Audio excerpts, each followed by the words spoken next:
Hey guys, tonight we begin with the remarkable appetite of Kublai Khan, grandson of Genghis, whose empire stretched from the Pacific to the edges of Europe, and whose dinner table was as ambitious as his battle maps. So before you get comfortable, take a moment to like the video and subscribe, but only if you genuinely enjoy what I do here. And let me know in the comments where you're tuning in from and what time it is for you. It's always fascinating to see who's joining us from across the world. Now, dim the lights, maybe turn on a fan for that soft background hum, and let's ease into tonight's journey together. Feeding Kublai Khan wasn't cooking. It was urban planning with extra carcasses. His palace kitchens in Khan Balik, modern Beijing, weren't some cozy medieval hearth with a pot of stew bubbling over the fire. They were sprawling, smoke-choked complexes staffed by thousands of cooks, butchers, servers, brewers, and unlucky apprentices who spent most of their lives elbow-deep in goat intestines. Picture the scene. Herds of sheep and cattle driven in daily, squealing pigs fattened just for one appearance on the royal menu, wagons groaning under sacks of rice and millet, and barrels of mare's milk fermenting in the corner like a biology experiment gone wrong. If you've ever thought running a modern restaurant was stressful, imagine that.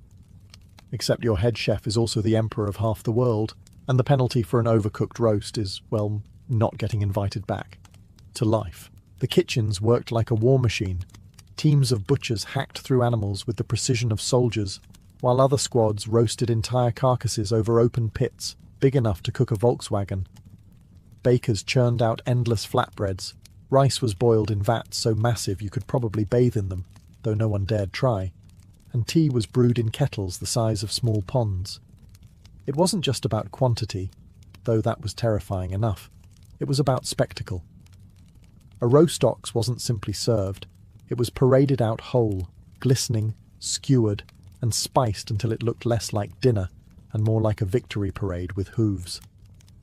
Everything had to remind the guests, and the unfortunate cooks, that Kublai Khan's stomach was basically an extension of his empire. And then there was the smell. Imagine meat smoke, boiling grains, fermenting milk, and 10,000 sweaty workers all packed into one complex. People today complain about open-plan offices. This was an open-plan sauna of livestock, humans, and smoke that clung to your clothes and probably followed you into your nightmares. But here's the thing. It worked. The kitchens were so efficient, so relentless, that they could churn out banquets for tens of thousands on command. It was less meal prep and more culinary siege warfare.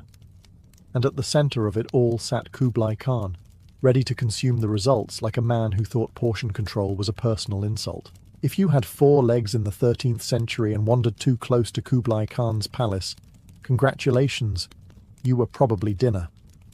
The Great Khan's banquets weren't just meals, they were mass extinctions on a daily schedule.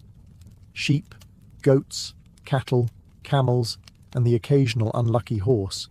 Entire herds were raised, fattened, and funneled straight into his kitchens, like livestock fast-tracked to immortality through digestion. Mongol culture had always been meat-heavy. Out on the steppes, warriors lived on boiled mutton, dried jerky, and dairy that was equal parts nourishing and suspiciously chunky.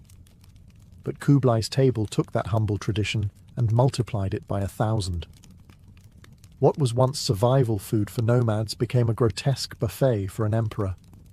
A light meal might include half a dozen roasted sheep, several oxen, and enough skewered meats to make a modern barbecue look like a sad office potluck. And these weren't delicate cuts served on porcelain. Mongols weren't fussing about bone marrow reductions or carving tenderloins with dainty knives. Animals were roasted whole, spiced heavily, and slammed down on the table with all the subtlety of a battlefield charge. Guests would rip into the meat with knives or, more often, their hands. If you wanted a drumstick, you didn't politely ask the servant. You lunged for it before someone else did. Think of it less as fine dining, and more as Game of Thrones family dinner. Horses were also on the menu, which feels mildly treasonous given that Mongols basically lived in the saddle. But for Kublai, even horses weren't sacred. A plump stallion, roasted and stuffed with spices, could be the centerpiece of a feast. Picture that on the table. Your trusty war mount turned into something between a centerpiece and a cautionary tale about loyalty. Of course, this mountain of meat wasn't just about feeding Kublai's appetite. It was about feeding his image. Every roasted carcass screamed, "I control this land, these herds, and the people who raised them." When you dined with the Khan, you weren't just eating meat. You were eating a reminder that he owned both the pasture and the plate. Meat might have been the centerpiece at Kublai Khan's banquets, but grains were the glue that held everything together. Rice, millet, wheat, and noodles poured into the kitchens like tributaries feeding a very hungry river. If the animals were the show-stopping main act, grains were the relentless backup singers, always there, always filling in the silence, and occasionally carrying the whole performance when the meat ran out. Rice, in particular, symbolized Kublai's conquest of China. The Mongols had spent centuries surviving on mutton and mare's milk, but once Kublai plopped himself down on the dragon throne, he suddenly had access to the agricultural powerhouse of East Asia. Rice became more than food. It was proof that the nomadic horsemen of the steppes now controlled the most fertile paddies on earth. Nothing says, "I've conquered you," quite like turning your sacred staple into Khan's side dish. And then there were noodles.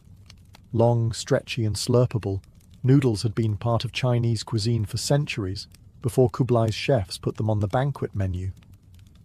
Marco Polo, in his possibly exaggerated travel diary, later described them in terms that made Italians insist he had brought pasta back from China.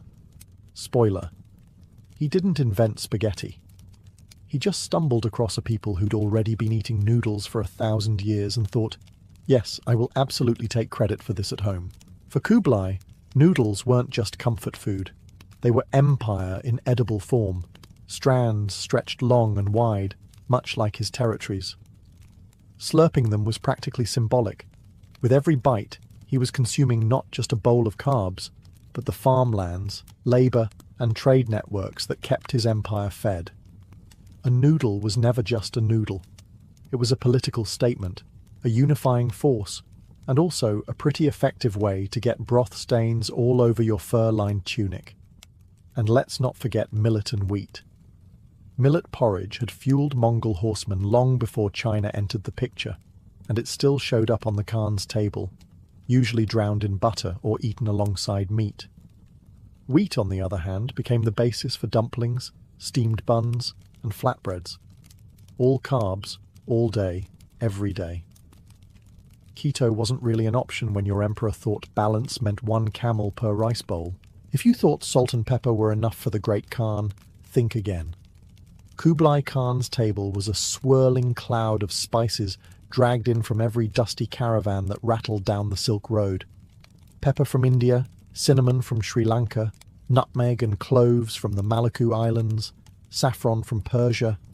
His feasts smelled less like a medieval kitchen and more like an international spice rack that had declared bankruptcy trying to impress him. These spices weren't just about flavor. They were edible propaganda. Each pinch of cinnamon wasn't just seasoning, it was a flex, a reminder that the Khan's reach extended across deserts, mountains, and oceans. Guests sitting at his table weren't just eating lamb seasoned with pepper. They were swallowing the fact that his empire controlled the roads that made pepper possible. If Kublai wanted you to taste submission, he'd sprinkle it right onto your roast. Of course, spices were ludicrously expensive. A handful of cloves could buy you a donkey. A sack of pepper might cost more than your entire farm. For the average peasant, seasoning meant onions, and maybe a hopeful dash of salt if you hadn't already traded it for rent. But at Kublai's palace, spices flowed like confetti. Meats were rubbed with saffron, stews thickened with ginger, and rice perfumed with cardamom. The air itself was so fragrant you probably smelled delicious just walking through the banquet hall, like an accidental human potpourri. But here's the thing. Too much spice can cover up a multitude of sins. Not every hunk of meat roasted in those kitchens was Michelin star quality. Some cuts were tough, some animals were, let's say, past their prime, and some dishes had probably sat around long enough to make modern food inspectors faint. Solution? Bury it under so much cinnamon and pepper that no one could tell the difference. Culinary brilliance or culinary crime? depends how many horses you've roasted that week. And the symbolism didn't stop there. Spices were medicine, status, and even aphrodisiac. Nothing screams romance like saffron-scented mutton, apparently. For Kublai, every heavily seasoned dish reminded courtiers and foreign dignitaries that they weren't just tasting dinner, they were tasting empire. If there was one drink that defined Mongol culture and ruined the stomachs of foreign guests, it was airag, fermented mare's milk. Imagine someone left a carton of milk on a stable floor for a week, added a dash of fizz, a splash of alcohol, and just a hint of horse breath. Congratulations, you now have the national beverage of the Mongols. To the Mongols, airag wasn't just a drink. It was tradition, identity, and proof that lactose intolerance was a sign of weakness. Warriors swore by it, families offered it to guests, and Kublai Khan himself kept vast herds of mares just to ensure the palace had an endless supply of the stuff. It was ladled out from giant leather bags, frothy and sour, and served in silver or gold cups. Because if you're going to drink something that tastes like fizzy barnyard, at least drink it with style. Foreign dignitaries had no choice but to gulp it down. Refuse, and you risked insulting the Khan. Accept, and you risked spending the rest of the banquet clutching your intestines like they were under siege. Marco Polo politely described it as strong and nourishing, which is traveller speak for I drank it, survived, and would rather not discuss the details. Of course, the Mongols genuinely loved it. For them, it wasn't about flavour, it was about function. Airug was mildly alcoholic, refreshing, and packed with calories. Perfect for nomads who spent their lives in the saddle. It was also considered medicinal. Stomachache? Drink airag. Fever? Drink airag. Existential crisis after your village was burned down? You guessed it. Drink airag. But even by medieval standards, it was an acquired taste. The sour tang lingered on your tongue. The smell clung to your breath, and the fizz made you question what exactly was fermenting in there. Guests at Kublai's banquets were expected to toast endlessly with airag, raising cup after cup until they either passed out or forgot how much it tasted like regret. Still, the ritual mattered. Every sip was a reminder that no matter how grand Kublai's empire became, with its rice from China and spices from India, he was still, at heart, a steppe nomad who measured loyalty in shared milk. When Kublai Khan threw a banquet, it wasn't a dinner party. It was an all-consuming logistical nightmare disguised as fun. Marco Polo swore that some feasts hosted tens of thousands of guests at once. Tens of thousands. That's not a banquet. That's a small city deciding to sit down for dinner at the same time. Picture the scene. Massive silk tents stretched across courtyards, braziers blazing, musicians screeching away on lutes, and dancers twirling until they collapsed from exhaustion. Then the food arrives. Not plates, not trays, but literal herds of roasted animals. Oxen, sheep, goats, camels, carried in on spits the size of telephone poles. The smell alone probably caused fainting, or at least some guests reconsidering their religious beliefs. And the seating arrangement. Pure theatre. Kublai sat in the centre, elevated like a god with a knife, while his nobles and foreign ambassadors were scattered strategically around him. Where you sat at the table wasn't about comfort. It was a test. Close to Kublai? Congratulations, he trusts you. Or he wants to watch you closely so you don't poison his dumplings. Shoved to the edge of the tent? Enjoy your cold horse stew, you political nobody. The drinking was equally relentless. Toasts went on for hours, each one requiring gulps of airug, wine or whatever alcohol was within reach. You couldn't fake it. Try pouring your cup into the ground when the Khan wasn't looking, and congratulations. You've invented treason by spilled milk. For the servants, these banquets were torture disguised as employment. Thousands scurried around, refilling cups, carrying carcasses, and praying they didn't trip in front of the Khan. Drop a platter of lamb near Kublai's table, and you might find yourself demoted to guest of honour at the next feast, served with apples in your mouth. The real tragedy, though, was survival. After hours of gorging, the guests staggered out, bloated, drunk, and sweating under layers of fur-lined robes. No medieval doctor could cure the hangover that followed, though they probably tried with leeches and prayer. At Kublai Khan's table, nothing was ever just food. Every dish was a political statement served with extra grease. A roasted lamb wasn't just dinner, it was a reminder of Mongol steppe heritage. A bowl of steaming rice, proof that China had been conquered and now cooked for him. A plate sprinkled with cloves and cinnamon. That wasn't seasoning. It was a declaration that the Silk Road bowed to his empire. In short, when you ate with Kublai, you weren't consuming calories. You were swallowing propaganda. Foreign envoys especially got the message. Imagine being a Persian merchant, traveling thousands of miles to Beijing, only to be served dishes flavored with spices you thought were exclusive to your homeland. Surprise. The Khan has more of them than you do. The subtext was clear. Your people produce it. My people own it. And now I'm eating it in front of you. Subtle? Not exactly. Effective? Absolutely. Seating arrangements reinforced the menu's lessons. Nobles sat according to rank, and the closer you were to Kublai, the hotter your food and the clearer the message. I like you enough to let you watch me chew. Ambassadors and visiting dignitaries got carefully curated meals, a mix of their native dishes to flatter them, and Mongol staples to remind them who was really in charge. Imagine being served your homeland's delicacies, paired with a massive platter of horse meat you were definitely expected to eat. Even beverages carried meaning. Toasting with Erig signaled respect for Mongol tradition, while imported wines flaunted global dominance. If Kublai raised his golden cup, you raised yours too. Not to join the party, but to join the empire. Refuse, and you weren't rejecting a drink.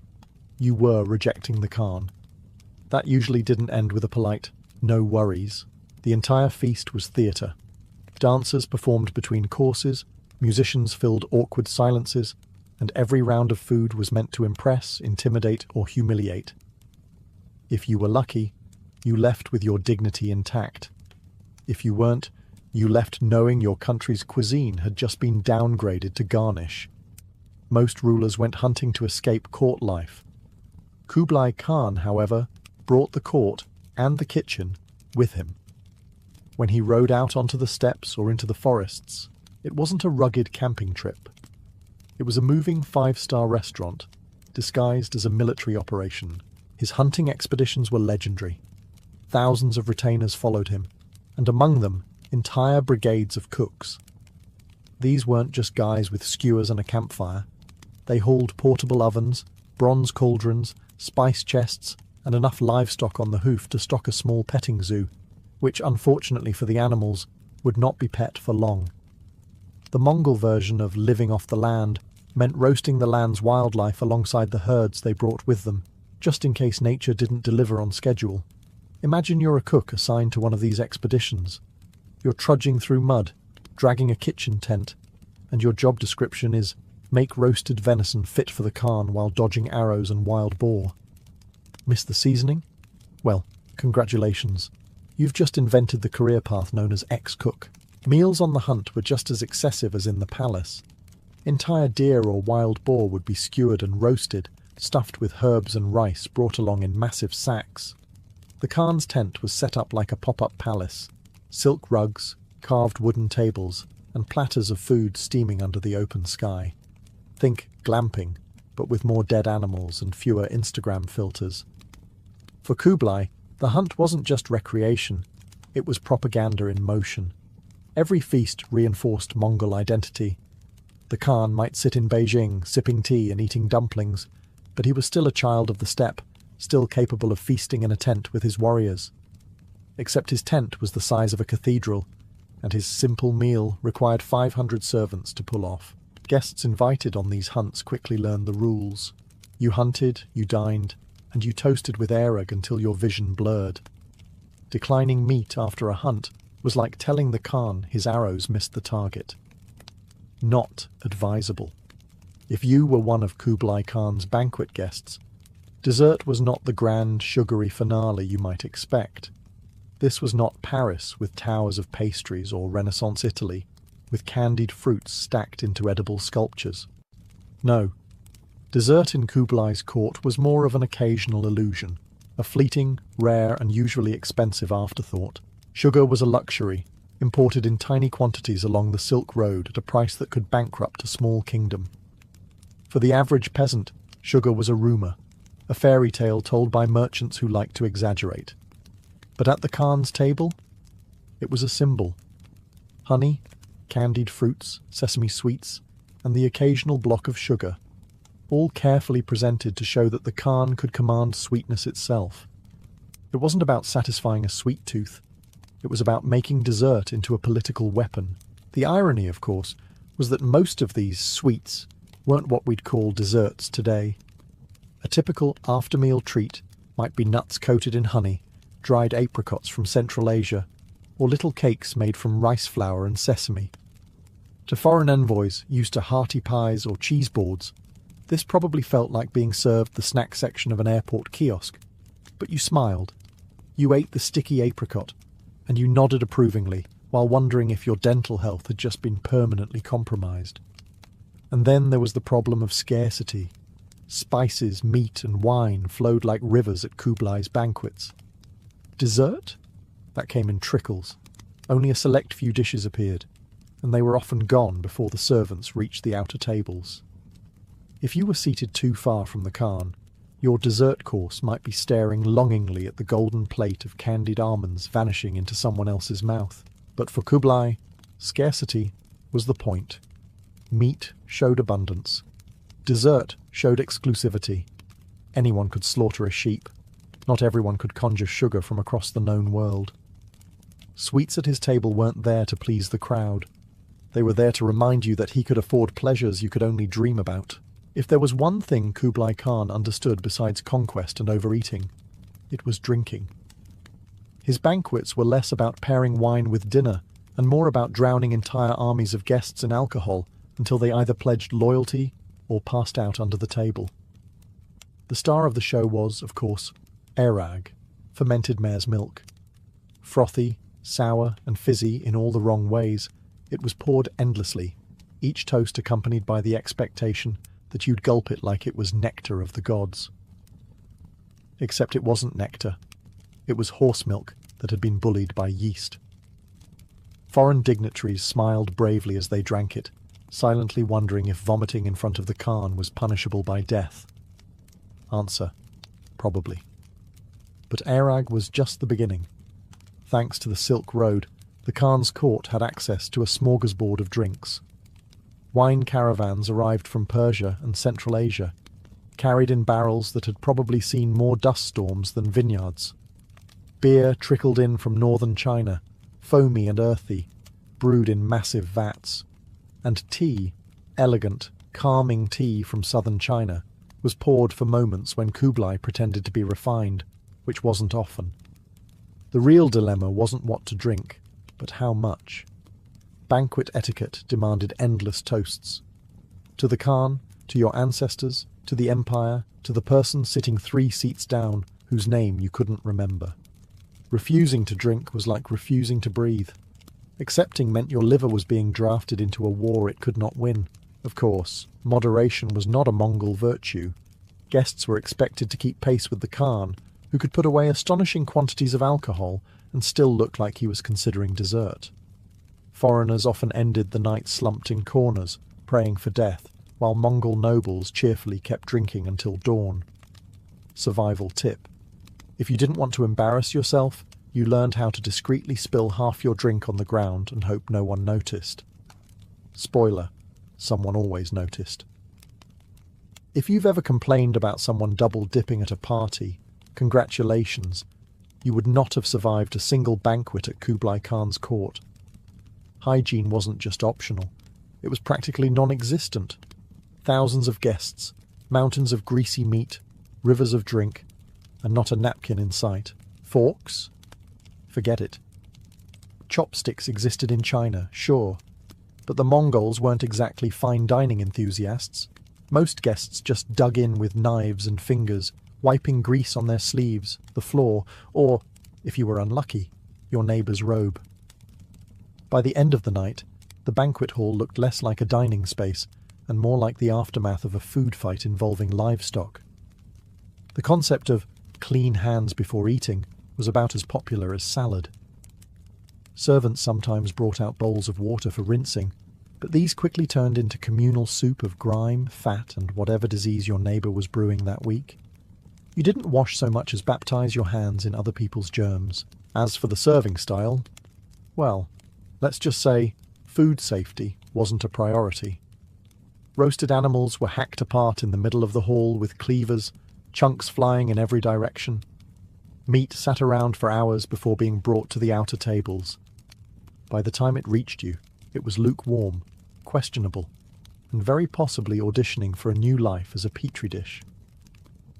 Did anyone care? Not really. It was seasoned with enough spices and wine to burn through the bacteria. Probably. Dogs roamed the feast freely, snapping up scraps under the tables. On one hand, this was efficient waste management. On the other, it meant that while you gnawed on a mutton bone, a stray hound was licking your boots for dessert. And don't even think about complaining. Those dogs probably had more diplomatic immunity than you did. Still, hygiene wasn't the point. The banquet was theatre, not sanitation. Kublai didn't need you to feel comfortable. He needed you to feel overwhelmed. Grease on your chin, wine on your robe, questionable meat in your stomach. That was all part of the message. You were now inside the empire, for better or worse. If TripAdvisor had existed in the 13th century, Marco Polo would have been its most passive-aggressive reviewer. Instead, we got The Travels of Marco Polo, essentially the world's first over-the-top food blog, written by a Venetian merchant who stumbled into Kublai Khan's court and couldn't stop talking about what he ate. Marco described the Khan's banquets in breathless detail. Endless rivers of wine, mountains of meat, and dining halls so vast they made cathedrals look like broom closets. According to him, Kublai had tens of thousands of servants, each with a precise role from slicing roast oxen to carrying delicate porcelain cups. Was Polo exaggerating? Almost certainly. Did it matter? Not really, because exaggeration is the soul of travel writing, especially when your audience back home has never left Venice. Take, for example, his claim that Kublai could feed 40,000 people in a single sitting. 40,000. That's less of a dinner party and more of a medieval Coachella with better outfits and fewer questionable mushrooms. Could it have happened? Maybe. Did Marco embellish the numbers to impress his readers? Definitely. But it worked. He made the Khan's feast sound less like meals and more like miracles. Marco also waxed poetic about the sheer organization of it all. Coloured robes to mark rank, carefully arranged seating, food delivered with clockwork precision, like some kind of medieval Mongol Disneyland for the upper class. But hidden in his awe was probably a healthy dose of terror. Imagine being a guest, trying to gnaw on horse meat with greasy fingers, while writing mental notes like, "Must remember, do not offend man who owns most of Asia." The funniest part is how Polo glossed over the less appetizing details. He didn't dwell on the hygiene situation, the dogs under the tables, or the fermented mare's milk that probably had him sprinting for the nearest bush after dinner. Instead, he stuck to the grandeur: gold cups, silk tents, rare spices. He knew his Venetian audience didn't want the truth. They wanted spectacle. If you think working in a modern kitchen is stressful, spare a thought for the poor souls who cooked for Kublai Khan. Gordon Ramsay might scream at you for overcooked beef, but Kublai's solution was simpler. Burn the chef along with the roast. Culinary failure wasn't just bad for your career. It was bad for your life expectancy. The palace kitchens were staffed by armies of cooks, butchers, brewers, and servers, all organized with military precision. Everyone had a role. One group chopped, another roasted, another stirred massive cauldrons of rice big enough to drown in. Yet despite all this manpower, the pressure never eased. Because no matter how many oxen you roasted or dumplings you steamed, the Great Khan still expected perfection. And perfection for Kublai meant food that could impress a man who'd already conquered half the known world. Imagine being the guy in charge of seasoning. Too much salt? You've just insulted the Khan. Too little? You've insulted the Khan. Perfect balance? Congratulations, you get to live another day. The margin of error was about as thin as the noodles they served, and the penalty for failure wasn't a bad Yelp review. It was an unmarked grave. And the workload? Brutal. Cooks didn't get breaks during banquets. They worked like soldiers in battle. Herds of animals were slaughtered and dressed at lightning speed. Ovens roared non-stop, and servants sprinted back and forth carrying trays heavy enough to crush a lesser man. One slip, one dropped platter of lamb, and you weren't just clumsy. You were disposable. Even worse, the kitchens weren't kitchens so much as furnaces. Imagine hundreds of open fires, boiling pots, greasy smoke curling through the air, and the constant screaming of supervisors trying to make sure dinner didn't collapse into chaos. If you survived the burns, the smoke inhalation, and the sheer exhaustion, you still had to worry about serving a dish that wouldn't displease the Khan's famously picky palate. But here's the kicker. Nobody praised the cooks. The credit for every feast went to Kublai himself, as if he had personally spiced the lamb and brewed the wine. The cooks, invisible. Until, of course, something went wrong. Then suddenly, everyone remembered their names, just long enough to order their execution. Feeding Kublai Khan wasn't just about stuffing one emperor's bottomless stomach. It was about feeding an empire that spanned from Korea to Persia. His dinner table was less of a dining arrangement and more of a census report, with every dish representing a conquered people or a subdued trade route. Think about the logistics. To keep the palace kitchens running, entire regions were effectively turned into supply chains. Chinese farmers shipped rice and tea by the ton. Central Asian herders drove endless lines of sheep and horses toward the capital, knowing full well their animals were headed straight for the spit. Persian caravans rolled in with wines and dried fruits, while merchants from India lugged in spices worth their weight in silver. Even ice was carved out of mountains, hauled down in blocks, and stored in underground pits so the Khan could sip chilled drinks in summer, because nothing screams absolute power like demanding winter in July, and the scale was staggering. Some accounts suggest that the kitchen slaughtered hundreds of animals every single day. Entire granaries were emptied to produce a single banquet. The average Mongol soldier on campaign survived on dried meat and hard cheese, but at court, the Khan ate like a dozen armies combined. The contradiction was deliberate. While soldiers proved Mongol toughness in the field, the Khan proved Mongol dominance by gorging on the bounty of his empire. The system wasn't exactly sustainable. Moving that much food required armies of labourers, fleets of carts and rivers of silver. But that was the point, to show the world that Kublai could bend economies to his appetite. When he feasted on Persian dates, it wasn't about the fruit. It was about reminding everyone that the trade route belonged to him, and that somewhere, a farmer thousands of miles away was indirectly feeding the Khan. Meanwhile, peasants who produced all this abundance often lived on watery porridge and stale bread. Their role in the system was simple: grow it, ship it, and never expect to taste it. Kublai's table was a one-way street. Food flowed in, but nothing flowed back out except scraps for dogs and the faint hope that the empire might stay stable another year.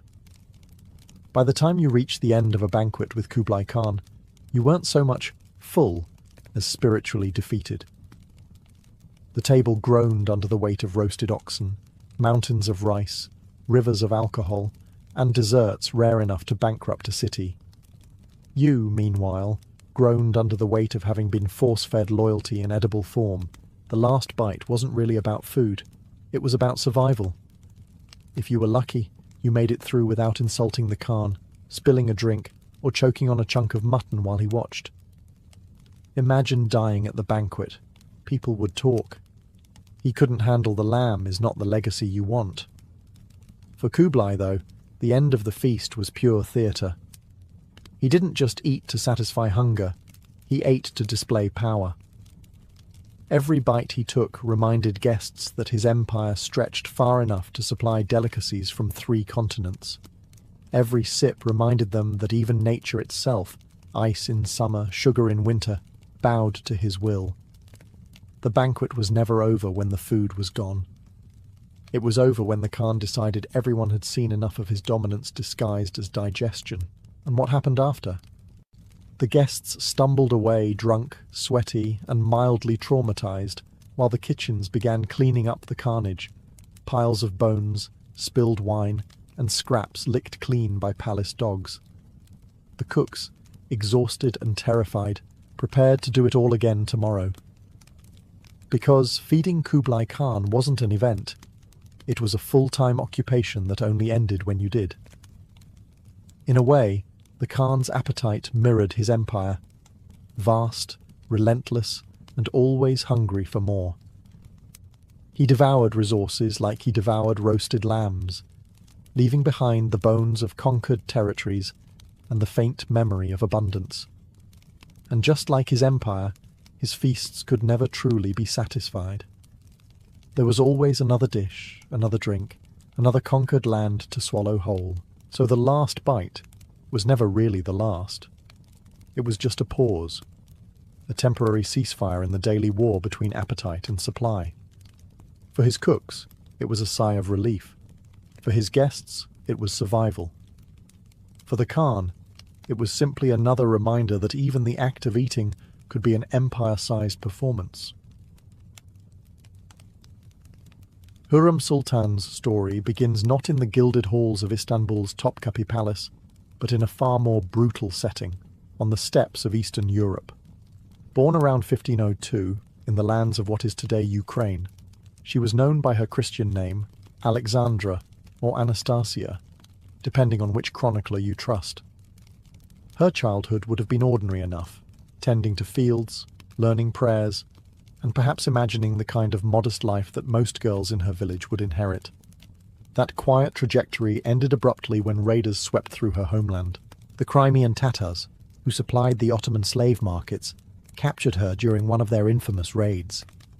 In an instant, the laughter of a village girl was replaced by the screams of captives chained together and marched south toward the Black Sea. She was transported across the waters and delivered into the slave markets of Constantinople, where human lives were priced like silks or spices. For many, this would have been the end of hope, a future condemned to drudgery or anonymity. Yet for Alexandra, fate, or perhaps her own resilience, had other plans. Purchased and delivered into the imperial harem, she entered the mysterious and tightly controlled world behind the palace walls. Here, hundreds of concubines lived in a complex hierarchy, each hoping to catch the eye of the sultan, or at least secure a position that meant safety and stability. For a foreign girl, stripped of family and homeland, it must have been both terrifying and bewildering. She was renamed Hürrem, meaning the cheerful one, in Persian and Turkish, a name that seemed almost ironic given the circumstances, but perhaps reflected her ability to smile and charm, even in the darkest conditions. In the Ottoman harem, beauty alone was never enough. Wit, intelligence, and the ability to navigate endless intrigue determined who survived and who faded into obscurity. Hürrem quickly distinguished herself. Where others might sulk in despair, she radiated energy. Where rivals whispered, she laughed. And when Suleiman, the heir to the empire, noticed her, it wasn't just her red hair or fair skin that caught his attention. It was the spark of ambition burning beneath the surface. Thus began the unlikely rise of a girl who had once been a prisoner of war, thrust into the very heart of the world's most powerful empire. By the time Hürrem Sultan arrived in the imperial harem, Suleiman the Magnificent had already inherited the Ottoman throne in 1520. He was young, ambitious, and determined to surpass his ancestors. Hundreds of women from across the empire competed for his attention, each armed with beauty, wit, or the quiet patience to wait for their moment. For most, that moment never came. But Hürrem was different. She refused to remain invisible. Unlike many concubines who were trained to be submissive and silent, Hürrem exuded confidence. Her laughter, rare and risky in the tense world of palace politics, echoed down marble corridors. She spoke with boldness, teased with daring, and seemed utterly unafraid of rank or consequence. For a man like Suleiman, who was constantly surrounded by flatterers and schemers, this audacity was refreshing. She became not just another ornament of the harem, but a presence impossible to ignore. Their first encounters are described by chroniclers as electric. Suleiman was captivated by her wit, her humour, and her intelligence. More than a mere beauty, she could hold his gaze with conversation as much as with her eyes. In a palace where most concubines were instructed never to overstep, Hurrem leaned forward instead of shrinking back. Her charm was not meek, it was magnetic. Of course, her rise caused immediate resentment. Mahidevran Sultan, Suleiman's chief consort and the mother of his eldest son, saw her position threatened by this foreign upstart. Jealousy boiled over into open hostility, culminating in what later sources describe as violent quarrels within the harem. In one notorious incident, Mahidevran allegedly attacked Hurrem, scratching her face. When Suleiman noticed the wounds, his sympathy only deepened. He punished Mahidevran and began favouring Hurrem more openly. This was a turning point. The young concubine from Ukraine had not only caught the eye of the world's most powerful man, but had also proven her ability to survive the venomous rivalries of palace life. Soon she bore him children, sons and daughters who secured her place in the dynasty. Each birth tightened her grip on Suleiman's heart and on the politics of the empire. What began as a daring laugh in a slave market had now transformed into a love story that would shake the foundations of the Ottoman order. Hurrem was no longer a mere concubine. She was on the path to becoming something unprecedented. For centuries, the Ottoman dynasty had maintained a rigid tradition. Sultans took concubines, not wives. Legal marriage was rare, avoided deliberately so that no single woman could gain too much influence. Children of concubines were considered legitimate heirs, and this system kept the succession fluid, preventing any one consort from dominating court politics. That was the rule, until Hurrem Sultan shattered it. Suleiman's attachment to her only deepened as the years passed. She was not content to remain merely his favourite. She sought permanence in a world built on uncertainty. Each child she bore bound her closer to the throne. By the mid-1520s, she had already given Suleiman multiple sons, including Mehmed, Selim and Bayezid, each a potential heir to the empire. Her presence was no passing fancy. She was shaping the dynasty's future. But it wasn't just motherhood that secured her influence. Hurrem proved herself indispensable as a confidant. Suleiman trusted her judgment, sought her counsel, and allowed her a voice that no concubine had ever wielded. Chroniclers whispered of the hours he spent in her chambers, discussing matters of state as if she were a vizier rather than a slave-turned consort. What began as affection had evolved into partnership. The true shock came in 1534, when Suleiman broke precedent and married Hurrem in a public legal ceremony. The empire gasped. Never before had an Ottoman sultan taken a harem concubine as his lawful wife. European ambassadors in Constantinople rushed to report the scandal, calling her Roxolana, after her Ruthenian origins, and speculating endlessly about her hold over him. This marriage transformed her status completely. She was no longer just Hurrem the favourite. She became Hurrem Sultan, legally recognised, sharing in Suleiman's legitimacy. Rivals in the harem seethed, the court elite muttered in outrage, and foreign observers marvelled at how a captive girl from Ukraine had bent the world's most powerful ruler to her will. The marriage also marked the beginning of a new Ottoman reality. With Hurrem's elevation, the influence of the harem became more visible than ever. No longer confined to whispered intrigues behind silken screens, the voice of a woman now shaped imperial policy, diplomacy, and succession. In choosing Hurrem, Suleiman broke centuries of tradition, but in doing so, he also ensured that her story would echo far beyond the palace walls. Hurrem Sultan's unprecedented rise did not come without enemies. The Ottoman harem was more than a collection of concubines. It was a battleground of influence, where every smile concealed calculation and every friendship hid a potential betrayal. By marrying Suleiman, Hurrem had vaulted above every rival, but that also meant she was surrounded by daggers, some metaphorical, others quite real. Her fiercest rival remained Mahidevran, Suleiman's former chief consort, and the mother of his eldest son, Mustafa. For years, Mustafa had been seen as the natural heir to the throne, strong, capable, and popular with both the army and the court. Mahidevran placed all her hopes on him, and his very existence threatened Hurrem's children. The two women clashed repeatedly, with Hurrem's sharp wit often proving deadlier than Mahidevran's open hostility. The harem itself became divided into factions, whispering loyalties coiling around the fate of the dynasty. But Hurrem's ambitions reached beyond the private chambers.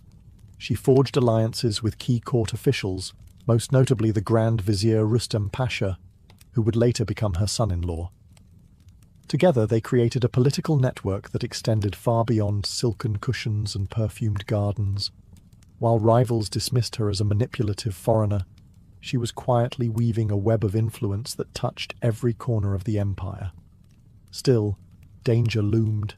Many in the court despised her for her origins, calling her an outsider who had bewitched the Sultan.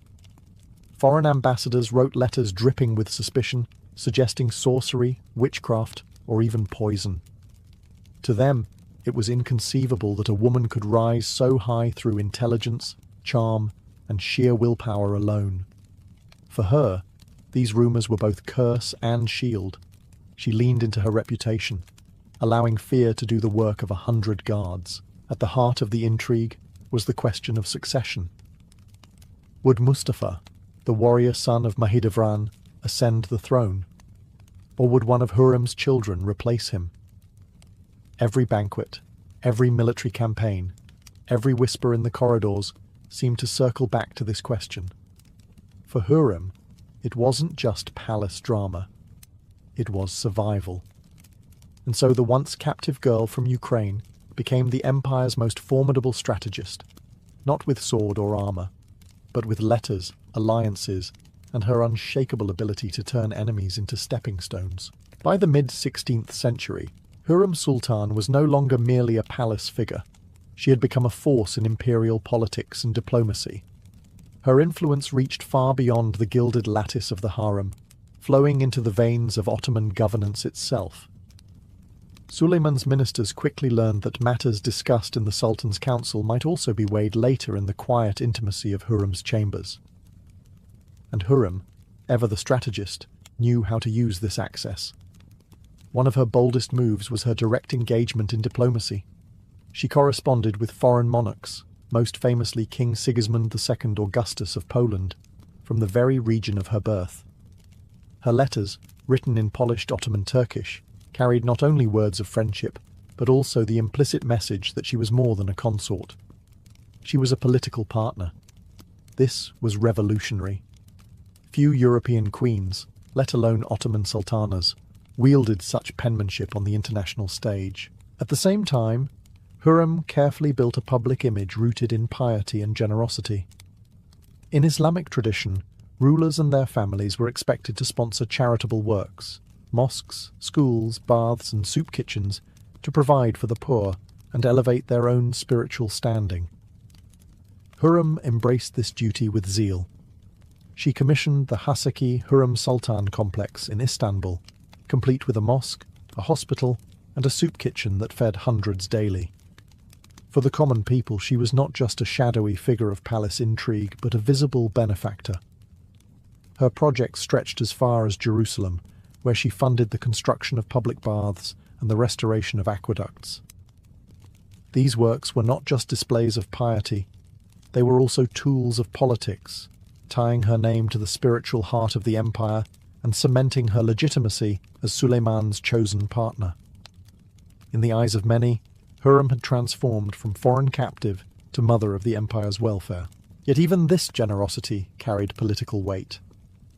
By funding religious and civic projects, Hurrem created loyalty among the populace, a loyalty that acted as insurance against the hostility she faced at court. To her rivals, she was a schemer.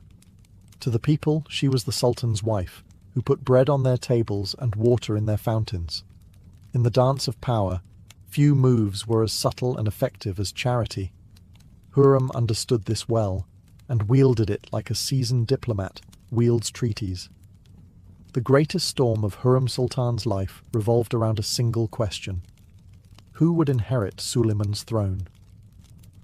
For decades, Ottoman tradition encouraged brutal rivalries among the Sultan's sons, with brothers competing, and often killing one another, for the right to rule. By the 1540s, the empire had two clear contenders. On one side stood Prince Mustafa, the eldest son of Suleiman and Mahidevran. On the other were Hurrem's sons, Mehmed, Selim, and Bayezid. Mustafa seemed unbeatable. Handsome, charismatic, and a proven military leader, he commanded the loyalty of the Janissaries and the admiration of the people. Soldiers whispered his name with devotion, and the court elite often looked at him as Suleiman's natural successor. For Hurrem, this was a nightmare. If Mustafa became sultan, her own sons' lives would be forfeit. Ottoman custom dictated that rival princes be executed to prevent civil war. Her survival, and that of her children, depended on Mustafa's downfall. The struggle for succession unfolded like a long, tense chess match. Hurrem and her allies, particularly her son-in-law Grand Vizier Rustam Pasha, began to poison Suleiman's mind with suspicions. They portrayed Mustafa not as a loyal son, but as an ambitious rival who might one day overthrow his father. Letters, rumours, and whispers circulated, some genuine, others manufactured. Whether by design or by paranoia, Suleiman began to fear Mustafa's growing popularity. The decisive moment came in 1553 during the Sultan's campaign in Persia. Mustafa was summoned to his father's tent, expecting recognition and perhaps even a chance to command. Instead, he walked into a trap. Guards seized him, and before the army's eyes, the prince was strangled with a bowstring, a grim, silent death reserved for Ottoman royalty. The empire reeled in shock. Many soldiers wept openly, mourning the man they had hoped would be their future ruler. Mahidevran, devastated, was cast into obscurity. For Hurrem, it was both a victory and a curse. She had secured the path for her own sons, but the blood of Mustafa stained her legacy. Even centuries later, chroniclers debate the extent of her role in his death. Was she the mastermind, or merely an opportunist in a system already designed for fratricide? Regardless, one fact was clear. With Mustafa gone, the future of the Ottoman dynasty now belonged to Hurrem's children. By the time the dust of succession settled, Hurrem Sultan was no longer just a wife, nor merely the mother of princes. She had become Suleiman's partner in governance, an unheard-of position for a woman in Ottoman history. While the Sultan's viziers met him in the council chamber, Hurrem spoke with him in private, often influencing his decisions before they were formally discussed. Foreign ambassadors were among the first to notice her reach. Letters sent to European courts frequently mentioned Roxolana as a figure who shaped imperial policy. They described her as cunning, persuasive, and above all, inseparable from the Sultan's inner circle. Some claimed she manipulated Suleiman with charms and spells. Others grudgingly admitted she was simply intelligent, ambitious, and shrewd. Either way, the West understood that ignoring her was a diplomatic mistake. Her influence was visible in the alliances the empire forged. When conflicts brewed between the Ottomans and European powers, Hurrem's correspondence and quiet interventions often softened or redirected Suleiman's stance. She acted as a bridge between the palace and foreign rulers, blending political maneuvering with personal charisma. In many ways, she blurred the line between consort and stateswoman, but her governance extended beyond diplomacy. Hurrem was deeply invested in maintaining Suleiman's stability at home. She encouraged him to lean on loyalists like her son-in-law, Rustam Pasha, ensuring that her faction remained strong within the imperial court. With Rustam as Grand Vizier, Hurrem's voice effectively echoed in the very heart of state decision-making. Not everyone celebrated this. Many Ottoman elites resented her power, seeing it as a distortion of tradition. A sultana interfering in matters of empire was scandal enough. Doing so as a former slave girl from Ukraine was unbearable for those who clung to aristocratic pride. Yet time and again, Hürrem proved herself indispensable. Suleiman trusted her with state secrets, relied on her counsel in matters of war and peace, and valued her perspective when balancing the empire's many factions. Her presence gave Suleiman something rare for a ruler surrounded by flatterers and opportunists: honest partnership. Together, they crafted an image of an imperial couple, an emperor and his legal wife, working in tandem, not unlike the crowned heads of Europe. For the first time in Ottoman history, the empire's destiny was being shaped not just by a sultan, but by his queen. By the early 1550s, Hürrem Sultan had reached the height of her power. She was Suleiman's legal wife, the mother of his surviving heirs, and a recognized figure in diplomacy and statecraft. Yet even for the most formidable of sultanas, time proved undefeated. The years of stress, childbirth, and political maneuvering began to take their toll. Accounts from the palace describe her suffering from bouts of illness that left her weaker than before, though never diminished in spirit. Still, she continued her work. Even as her health declined, she oversaw her charitable foundations, ensuring that her complexes in Istanbul, Mecca, and Jerusalem were properly funded and maintained. These endowments were more than monuments of piety. They were living symbols of her legacy, feeding the hungry, housing the poor, and providing water and medicine long after she would be gone. For a woman who began her life in captivity, the thought of leaving permanent institutions must have been a source of pride. Her relationship with Suleiman deepened as well. By then, the Sultan was aging, scarred by decades of war and the emotional weight of his son Mustafa's death. Hürrem became his constant companion, offering both comfort and counsel. Chroniclers note that she remained by his side not just as a wife, but as a trusted partner until her final days. It was an unusual display of affection in a world where sultans often distanced themselves from their consorts once they had borne sons. Suleiman never set her aside, proving that their bond was something extraordinary in Ottoman history.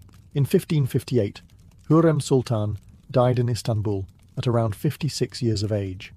Her passing shook the palace, though her enemies likely breathed sighs of relief. Suleiman, however, was devastated.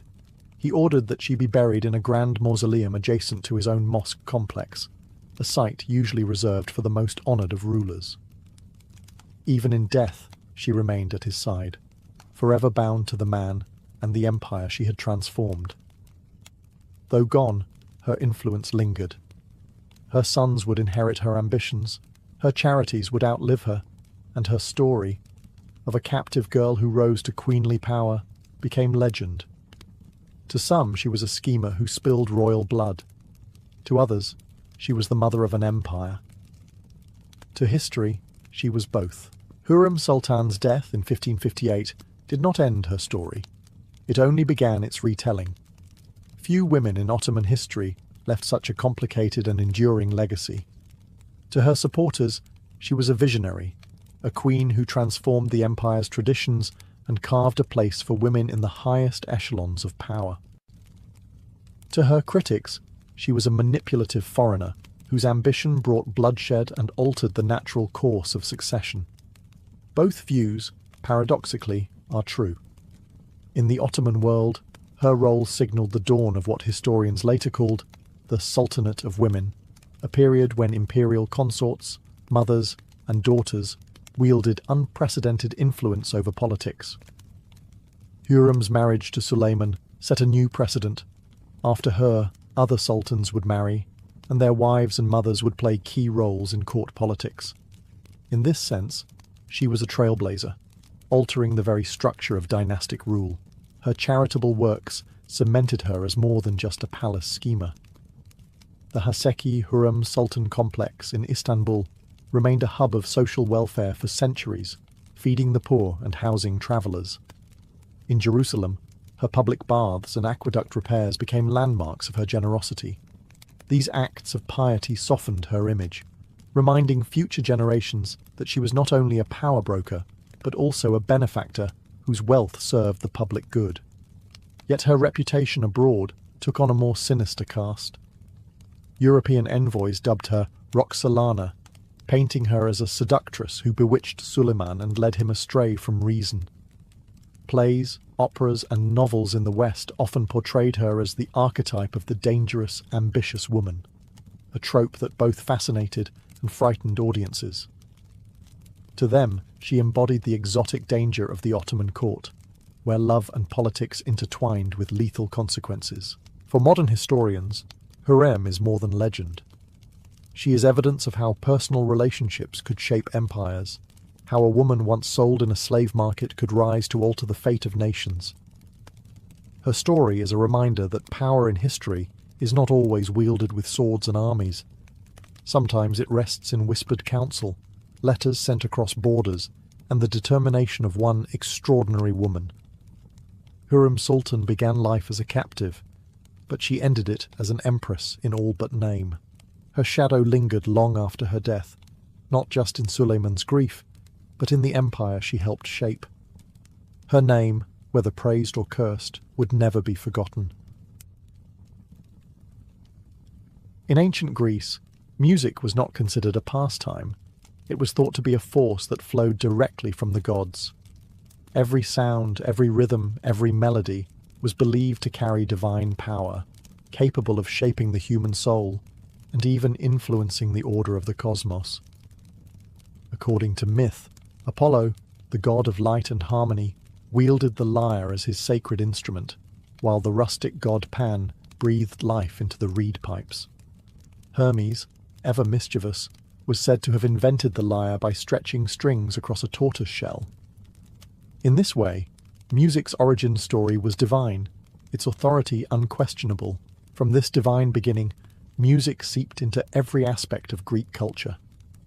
At religious festivals, hymns were sung in honor of the gods. In theaters, choruses used song to echo the emotions of the drama unfolding on stage.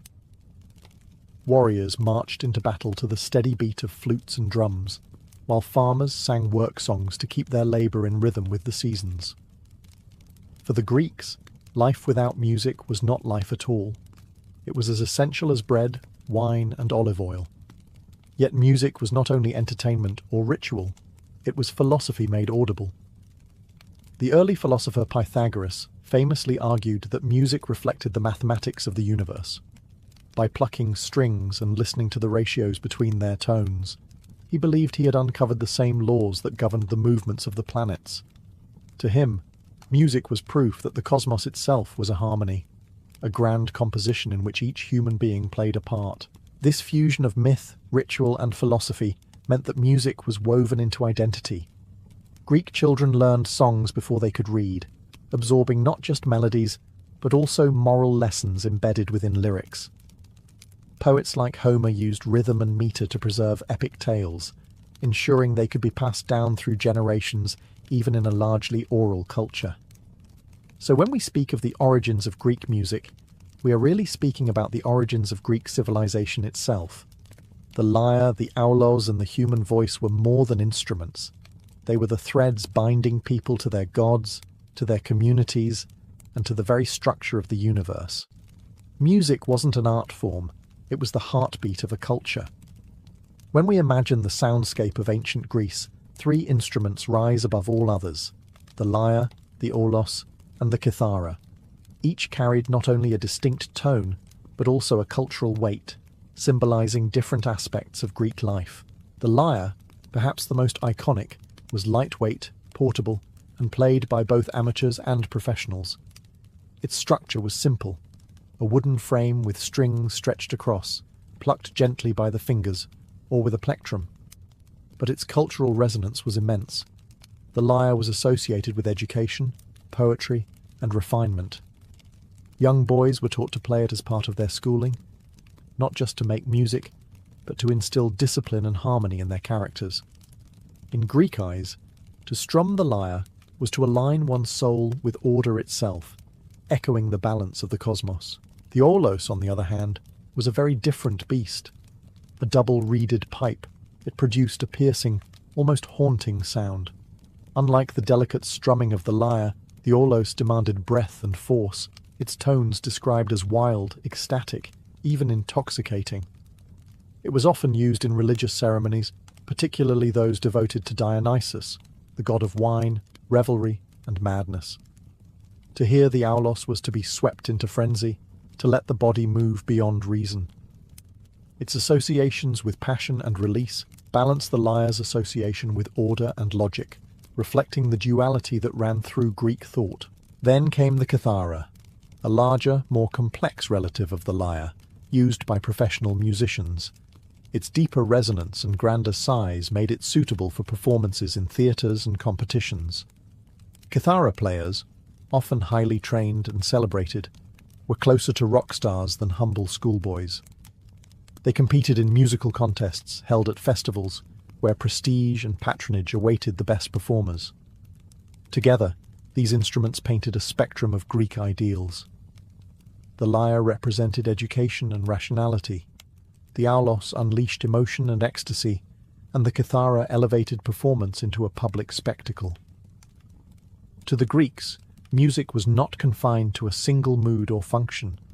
It could soothe, intoxicate, or inspire, depending on the instrument chosen. In this harmony of strings and pipes, Greece discovered the many faces of music, structured, wild, and majestic. Each instrument was more than wood or reed. It was a voice in the ongoing dialogue between order and chaos, reason and passion. In ancient Greece, music was not an optional luxury. It was stitched into the rhythm of daily existence. From the moment a child entered the world until their final rites, music was present, shaping the way Greeks thought, celebrated, and even mourned. Education was one of the first stages where music showed its importance. Greek boys, particularly in the city-states of Athens and Sparta, were expected to learn music as part of their training. Alongside literacy and athletics, lyre lessons were a standard feature of schooling. To the Greeks, music educated more than the hands or the voice. It educated the soul. A child who played the lyre was thought to develop balance, self-control, and sensitivity to harmony, qualities that would later help him govern himself, and ideally, his city.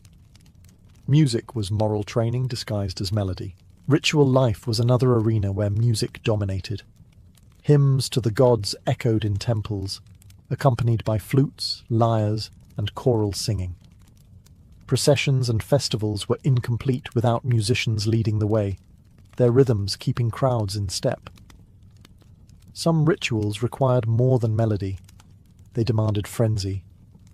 In Dionysian festivals, the piercing cry of the aulos drove dancers into ecstatic trances, blurring the line between human and divine. In contrast, the solemn hymns sung to Apollo represented order, purity, and clarity. In these opposites, the Greeks expressed the full range of their relationship with the gods, sometimes rational, sometimes ecstatic, always musical. The theatre, however, was where music revealed its true cultural power. Greek drama was never silent. Tragedies and comedies were performed with choruses that sang, danced, and commented on the action. These choruses were not background music. They were integral storytellers, shaping how the audience experienced the narrative. A tragic chorus might lament the fate of a doomed hero, while a comic chorus could mock politicians or gods with satirical songs. Music carried emotion in ways words alone could not, amplifying the drama into something unforgettable. Everywhere the Greeks turned, music was there, in classrooms, temples, processions, and theatres. It wasn't a separate art form. It was a mirror of society itself, reflecting its values, anxieties, and aspirations. To live in ancient Greece was to live in a world where every note carried meaning, where rhythm and melody shaped both private virtue and public life. Few ideas capture the Greek view of music better than the belief that melody was not just sound, but mathematics made audible. At the center of this vision stood Pythagoras, the philosopher-mathematician whose fascination with numbers changed how the Greeks, and later the world, understood harmony. Legend tells us that Pythagoras, passing by a blacksmith's forge, noticed how different hammers produced different tones when they struck metal. The heavier the hammer, the lower the pitch. The lighter, the higher. This observation led him to experiment with strings. For Pythagoras, this was no accident. It was proof that music obeyed universal laws, the same laws that governed mathematics and the cosmos. From this insight grew the concept of the harmony of the spheres. The Greeks imagined the planets and stars moving across the heavens in perfect ratios, like notes plucked on a divine lyre. Though inaudible to human ears, the universe itself was thought to be singing, an eternal cosmic symphony that echoed through existence. To contemplate music, then, was to glimpse the structure of reality. This blending of numbers and notes had practical consequences. Musicians began to tune their instruments using Pythagorean ratios, embedding mathematical precision into performance. Philosophers, meanwhile, saw music as a tool for moral education. If the cosmos itself was harmonious, then a well-ordered life should be too. To play music correctly was to train the soul to align with universal balance. Plato took this further in his writings, arguing that music had the power to shape character and even political order. A society that encouraged noble, disciplined melodies would produce noble, disciplined citizens. On the other hand, music that was chaotic or indulgent could corrupt morals and destabilize cities. For the Greeks, tuning an instrument was not merely technical, it was ethical, even political. So when Pythagoras plucked a string, he wasn't just making music, he was revealing what the Greeks believed to be the very language of the cosmos. Every note was a number, every harmony a law of nature, every rhythm a reflection of eternal order. In this worldview, music wasn't entertainment, it was the sound of truth itself. For the Greeks, music was more than art or philosophy, it was medicine. They believed that melody and rhythm could restore harmony to the human body and soul, just as tuning a lyre restored balance to its strings. Where modern medicine prescribes pills, the Greeks might prescribe a song. This belief had roots in both myth and practice. The god Apollo embodied the dual roles of music and healing, serving as both patron of the lyre and master of medicine. His son Asclepius, worshipped as the god of healing, was often honored with hymns in sanctuaries where the sick sought cures. The connection was clear. To heal was to harmonize, and music was the divine bridge between chaos and order, illness and health. Philosophers reinforced this view. Pythagoras, whose mathematical ratios shaped musical theory, also applied them to health. He taught that the body was like an instrument. Disease was a kind of dissonance, while healing meant restoring proper harmony. His followers claimed that certain scales and rhythms could calm anger, ease pain, or encourage sleep. A disordered mind could be soothed by ordered melody. Even Plato and Aristotle, usually cautious in their judgments, acknowledged music's therapeutic power. Plato suggested that modes of music, like the Dorian or Phrygian, could instill courage, moderation, or tranquility, effectively training the soul as a physician trains the body. Aristotle, more pragmatic, observed that music could purge emotions through catharsis, a cleansing release that left listeners healthier in spirit. This was not abstract theory alone. In healing sanctuaries such as Epidaurus, patients often encountered music alongside baths, dream therapy, and herbal remedies. Flutes and lyres accompanied rituals meant to calm the sick, while chants and hymns lifted spirits. Music was not simply background noise, it was treatment. The Greeks even extended the idea to society at large. Just as music could restore balance to an individual, it could heal a community torn by conflict. Songs at festivals and theatre performances offered collective catharsis, aligning the emotions of many into one harmonious whole. Healing, they believed, was not only personal, but communal. For the Greeks, then, music was medicine for both body and soul. To listen was to align with harmony. To sing was to heal oneself and others. In their world, the doctor's tools were not only scalpels and herbs, but also flutes, choruses, and the divine echo of Apollo's lyre. In ancient Greece, music was not merely an offering to the gods, it was their language. Every strum of the lyre, every note of the aulos, was thought to be a form of prayer, a bridge between mortal and divine. Festivals, sacrifices, and mysteries all pulsed with music, without which rituals would have been unthinkable. Apollo, the god most closely associated with music, symbolized order, clarity, and harmony.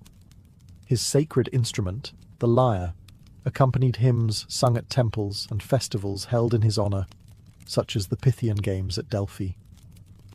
These competitions were not just athletic, but also musical, with poets and musicians vying for prizes beneath the gaze of the god. To play the lyre was not entertainment, it was devotion, an attempt to echo Apollo's perfect balance.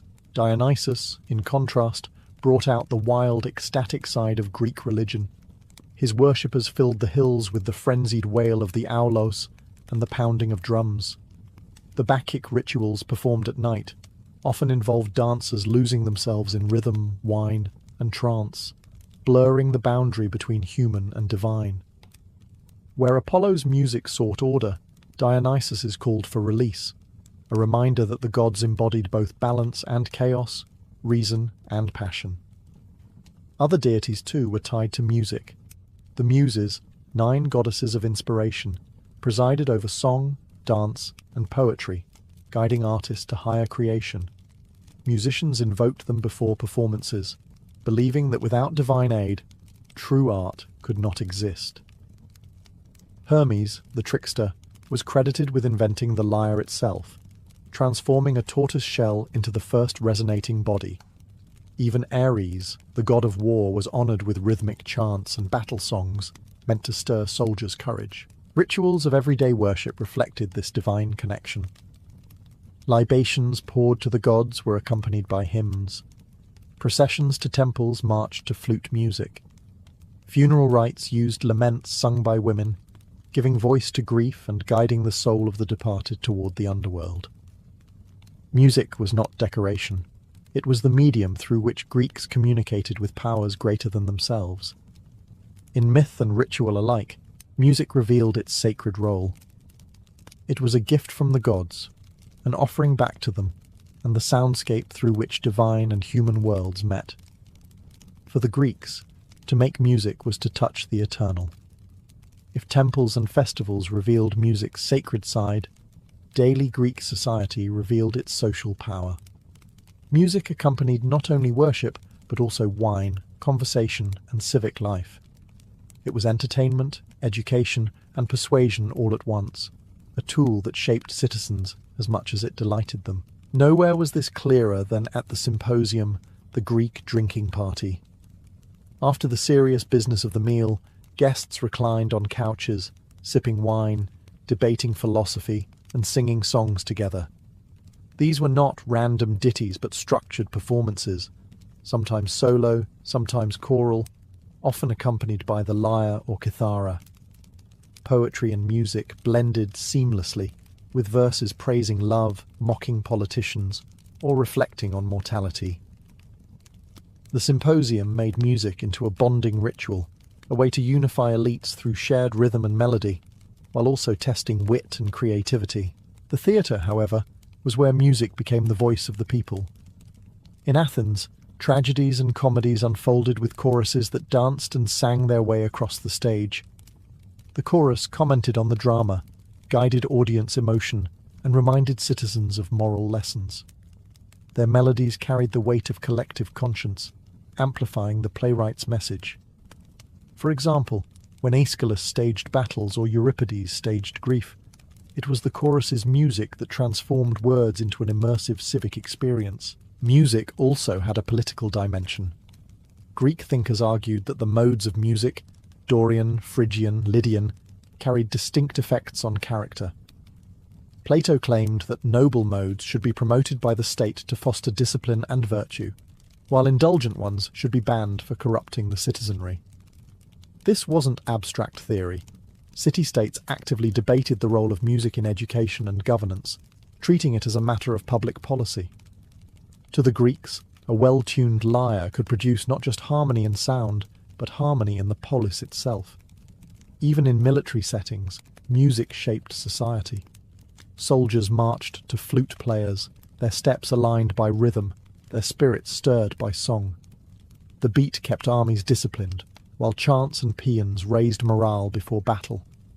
Music turned groups of individuals into unified collectives, whether in war, theatre, or symposium. Thus, Greek society was saturated with music. It was the soundtrack of private leisure, the pulse of civic festivals, and the rhythm of politics and war. To be Greek was to live not only among marble columns and olive groves, but also among melodies that defined community itself. To the Greeks, music was never trivial. It was a force that shaped minds, moulded citizens, and even guided governments. Education without music was unthinkable, because melody was believed to train not only the ear but also the character. Philosophers like Plato and Aristotle treated music as seriously as mathematics or ethics, placing it at the center of their visions of an ideal society. For Plato, music was a tool for the soul. In the Republic, he argued that the right musical modes could instill courage, moderation, and discipline in young people, while the wrong modes might encourage laziness, indulgence, or even rebellion. He wasn't just speculating about taste. He believed music could literally form or deform moral character. To him, a well-governed city required well-governed melodies. Change the music, he warned, and you risk changing the very laws of the state. In this sense, music was not entertainment, but social engineering. Aristotle, while less rigid, echoed the same concerns. In politics, he acknowledged music's pleasure, but insisted that its real value lay in education. He observed that music could provide catharsis, purging emotions in a healthy way. By listening to certain melodies, people could release anger, grief, or fear, achieving a balanced state of mind. For Aristotle, the benefit of music was twofold. It cultivated virtue when studied seriously, and it soothed the soul when enjoyed casually. Both functions, he believed, made it indispensable to a flourishing life. Outside philosophy, music was woven into actual schooling. Athenian boys learned to play the lyre alongside their studies of poetry and gymnastics, ensuring they grew into balanced citizens, both strong in body and refined in spirit. In Sparta, music had a more martial role. Songs were used to train discipline and unity, with choirs of boys and men singing in public festivals that reinforced communal identity. Whether gentle or severe, education across Greece acknowledged music as an essential civic tool. This integration of music into philosophy and pedagogy reveals just how seriously the Greeks took harmony. For them, teaching a child to pluck strings or sing verses was not a luxury. It was a necessity for producing virtuous citizens and stable states. The lyre and the aulos were not toys. They were instruments of moral architecture. To study music was to study the soul itself, and to neglect it was, in the Greek imagination, to risk chaos both within and without. Though the lyres and auloi of ancient Greece have long fallen silent, their echoes shaped the music of the ancient world and beyond. Greek theories of harmony, rhythm, and education did not vanish with the decline of the city-states. They were inherited, adapted, and preserved by later cultures, ensuring that Greek music remained a foundation of Western thought. Rome was the first heir. The Romans admired Greek culture, and when they absorbed Greece into their empire, they imported its music wholesale. Greek instruments became Roman instruments. Greek musicians, often enslaved or hired, filled Roman theatres and banquets. The kithara and the aulos found new life in Roman spectacles, where music accompanied gladiatorial games, public ceremonies, and private entertainments. Yet it was Greek philosophy about music that most deeply impressed Roman thinkers. Writers like Cicero and Seneca echoed Plato and Aristotle, treating music as a tool for shaping morality and self-control. Beyond Rome, Greek ideas about music survived through the writings of philosophers and mathematicians. The Pythagorean notion that harmony reflected mathematical ratios influenced not only medieval scholars, but also Renaissance scientists like Kepler, who revived the music of the spheres to describe planetary motion. The belief that the universe was structured as a kind of grand symphony carried across centuries, from ancient Greece to the birth of modern astronomy. Greek modes and scales also provided the backbone for later Western musical traditions. Early Christian hymns were influenced by Greek musical practice, and Byzantine chant preserved elements of ancient theory. When medieval Europe began formalizing music theory, scholars turned back to Greek texts for guidance, rediscovering Aristotle and Pythagoras through Arabic and Latin translations. Even the basic language we use for music today, harmony, rhythm, mode, owes its origins to Greek thought. Yet perhaps the most enduring legacy of Greek music lies in its philosophy. The idea that music is more than sound, that it can heal, instruct, and elevate the soul. This conviction shaped education for millennia and still lingers in how we speak of music therapy, soulful performances, or harmonious societies. The Greeks taught us that music is not just art, it is order, passion, and meaning woven into sound. So while the instruments may be lost, the legacy of Greek music endures. It shaped Rome, it inspired the Middle Ages, it influenced the Renaissance, and it continues to hum beneath the foundations of Western culture. The Greeks may be gone, but their music still plays, silently, within the very structure of how we understand the world. Joan of Arc's story begins in 1412, in the small farming village of Domremy in northeastern France. The land was quiet, the kind of place where generations of peasants tilled the soil, tended animals, and rarely travelled beyond the nearest market town. Joan's father, Jacques d'Arc, was a farmer of modest means, and her mother Isabel was known locally for her piety. By all accounts, Joan grew up like countless other village children, helping in the fields, spinning wool, and learning her prayers. But her childhood was shadowed by war. France at the time was fractured by the 100 Years' War, a conflict with England that had dragged on for decades. Northern towns were burned, armies marched through villages, and even children grew up knowing that their country's future hung by a thread. The rightful French heir, Charles of Valois, had not yet been crowned, while large parts of France were occupied by the English and their Burgundian allies. It was in this atmosphere of uncertainty and suffering that Joan began to hear her voices. Around the age of 13, while working in her father's garden, Joan claimed to see a bright light and hear a voice. She later identified it as Saint Michael, the archangel, who told her to remain pure and prepare for a divine mission. Over time, she reported visits from Saint Catherine and Saint Margaret as well, who urged her to protect France and restore its rightful king. For Joan, these were not passing dreams or vague feelings. They were commands from heaven, crystal clear in her mind. In a village where most people never learned to read or write, Joan's insistence on having direct communication with saints was extraordinary. Her neighbours thought her unusually devout, but they also noticed her confidence. She did not speak of her visions with hesitation, but with certainty, as if she had been chosen. For Joan, the voices were both a comfort and a burden.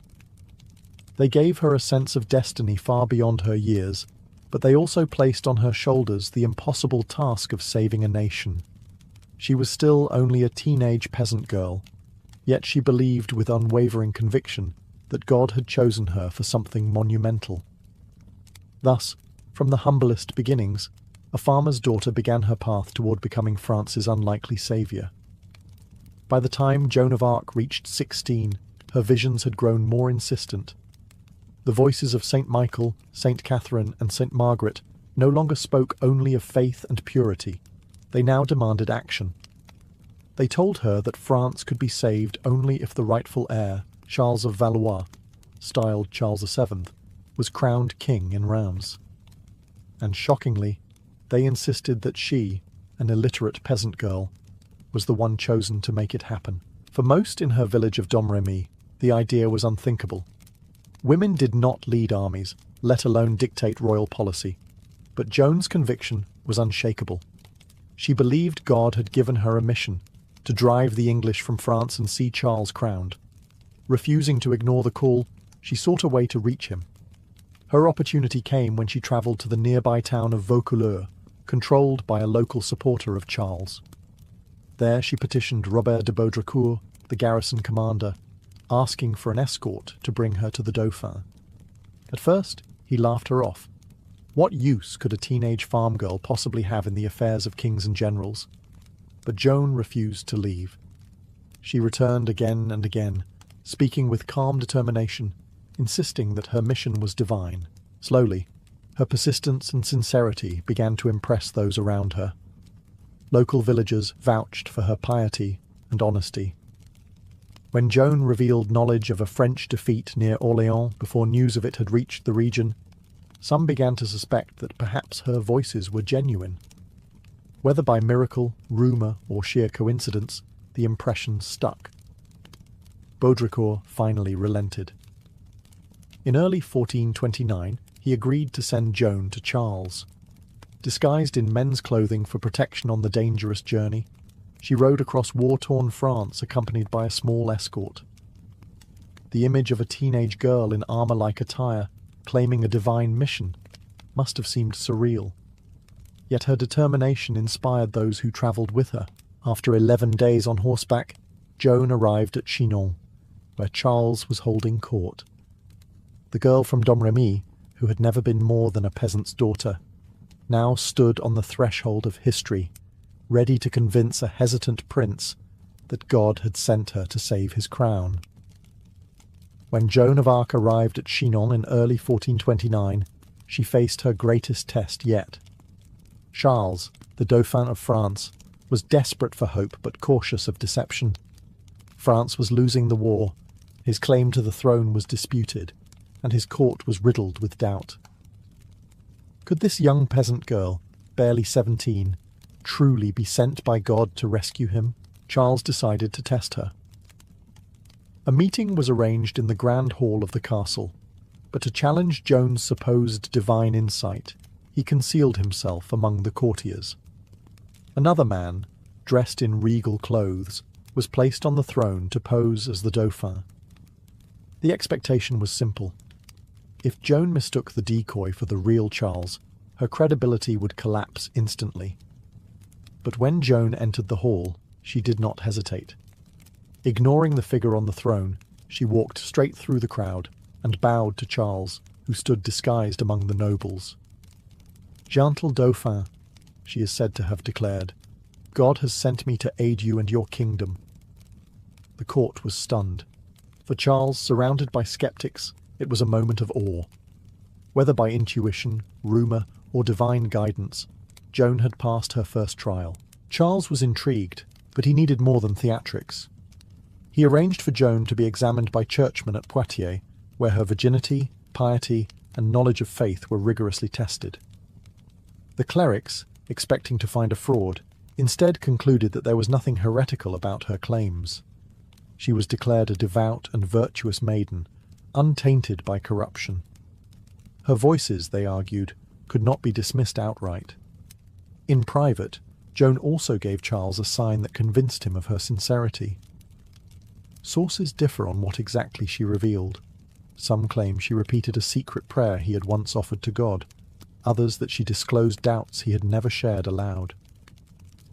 Whatever it was, it shook Charles to the core. From that moment he treated her mission with seriousness. Still, not everyone in the court was persuaded.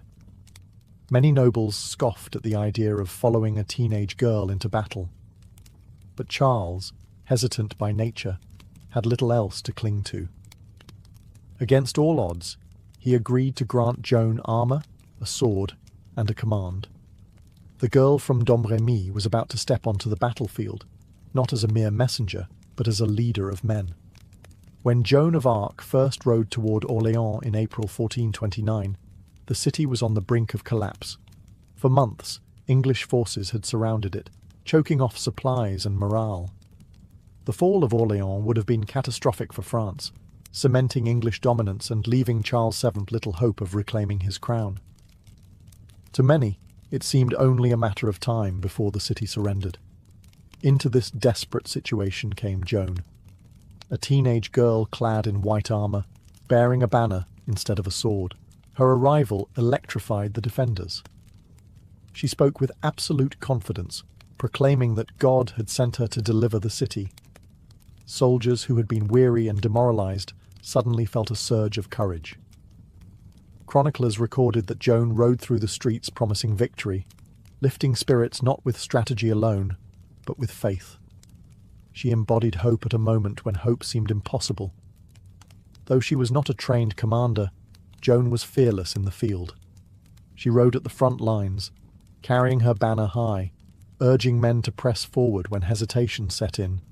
She scolded the mercenaries for swearing, demanded discipline, and insisted that the army attend confession and mass before battle. To her, the fight was not merely military, it was sacred. The turning point came on May 7th, when the French launched an assault on the Tourelle, the strongest English fortification guarding the bridge into the city. In the thick of the fighting, Joan was struck by an arrow that pierced her shoulder. For a moment, panic rippled through the French ranks, but instead of retreating, Joan pulled the arrow out herself, returned to the front, and raised her banner once more. The sight of her, bloodied but unbroken, inspired the soldiers to storm the fort. By evening, the English were in retreat. The very next day, the siege was lifted. Against all expectation, Orléans was free. News of the victory spread like wildfire across France. To the faithful, it was a miracle.